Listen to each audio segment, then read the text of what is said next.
महाराष्ट्रातल्या कृषी वीज पंपांची 48,000 कोटीची थकबाकी असल्याचा नवा शोध देवाभाऊनी लावलेला आहे.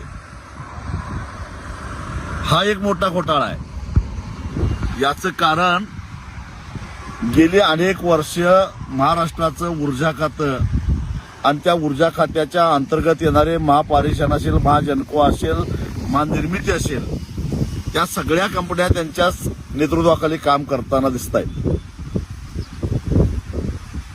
आणि ही जी थकबाकी आहे, ही थकबाकी म्हणजे इतर क्षेत्रामध्ये जी काय विजेची चोरी होते त्या वीज चोरीचा हिशेब लागत नाही, शेतकऱ्याच्या नावावर टाका, अशा पद्धतीचा हा सगळा हिशोब आहे. कारण शेतकऱ्याला हॉर्स पॉवरवर म्हणजे अंदाजाने वीज दिली जाते. म्हणजे जे इतर वापरत नाहीत ती उरलेली सगळी वीज शेतकऱ्याच्या नावावर टाकायची, चोऱ्या सगळ्या शेतकऱ्यांच्या नावावर खपवायच्या आणि शेतकऱ्यांनी एवढी एवढी वीज वापरली असं रेकॉर्ड तयार करायचं, असं गेली अनेक वर्ष चालू आहे. देवाभाऊ जेव्हा महाराष्ट्राचे उपमुख्यमंत्री होते, ऊर्जा खातं त्याही वेळा त्यांच्याकडेच होतं. मी एकदा त्यांना भेटलेलो होतो आणि त्यांना विनंती केली की आमचे शेतकऱ्यांची काही थोडीफार त्यावेळी दुष्काळ सदृश परिस्थिती होती, थोड्याफार थकबाकी राहिल्या आहेत, विशेषतः मराठवाड्यातल्या आणि विदर्भातल्या.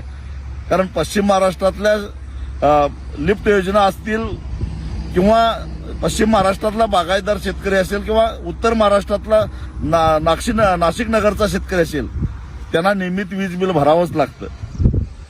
पण जे बाकीचे जे थकबाकीदार आहेत त्यांना एकदा काहीतरी योजना आणा सवलतीच्या दरामध्ये. यापूर्वीच्या सरकारने ज्या पद्धतीनं वीज बिलं संपून टाकलेली होती तशी एक योजना आणायची विनंती करायला मी गेलेलो होतो.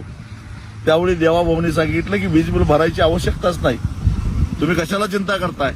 मी त्यांना सांगितलं की वीज बिल नाही भरलं तर महावितरण 18% व्याजानं त्याच्यावर व्याज आकारणी करते आणि परत चक्रवाढ व्याजानं ते सगळं वसूल करतात. कारण हे 48,000 कोटी रुपये दाखवले आहेत, हे व्याजावर व्याज, व्याजावर व्याज, व्याजावर व्याज असं करत करत हे 48,000 कोटी झाले आहेत. आणि तेही शेतकऱ्यांनी न वापरले, अत्यंत अल्प. तसं जर का इमानदारीनं हिशेब केला असता तर ही थकबाकी केवळ 7 ते 8,000 कोटी रुपये झाली असती. म्हणजे अन्य मार्गानं अन्य भागामध्ये झालेल्या चोऱ्यांचा 18% म्हणजे आज सावकार सुद्धा एवढा व्याज आकारणी करत नाही, त्या व्याजाची आकारणी करायचं आणि आता म्हणायचं की शेतकऱ्यांची आम्ही पाटी कोरी करावत आहोत. मुळामध्ये शेतकऱ्याच्या पाठीवर तुमच्या घाणेरड्या फळ खडून तुम्हीच लिहिलेलं आहे, तुम्हीच घाण केलेली आहे. आणि त्यामुळं शेतकऱ्याची पाठी स्वच्छ करून द्यायची जबाबदारी तुमची आहेच, पण नाव शेतकऱ्यावर घालू नका. कारण अनेक घोटाळे, जसं 40-42 हजार कोटीचा शक्तीपीठ महामार्ग 1,10,000 कोटीला करायचा आणि त्यातनं पैसे काढायचे, त्याच पद्धतीनं शेतकऱ्यांचे 48,000 कोटी रुपये माफ केले असं सांगायचं आणि त्याच्यामध्ये सगळ्या ऍडजस्टमेंट करायच्या. याची पहिल्यांदा चौकशी झाली पाहिजे अशी माझी मागणी आहे. 2 वर्ष झालं सरकारनं 7.5 HP पर्यंतची वीज मोफत केलेली आहे आणि ही जी थकबाकी देवाभाऊ म्हणतात ते त्याच्या आधीची व्याजावर व्याज, व्याजावर व्याज, व्याजावर वाढत चाललेली.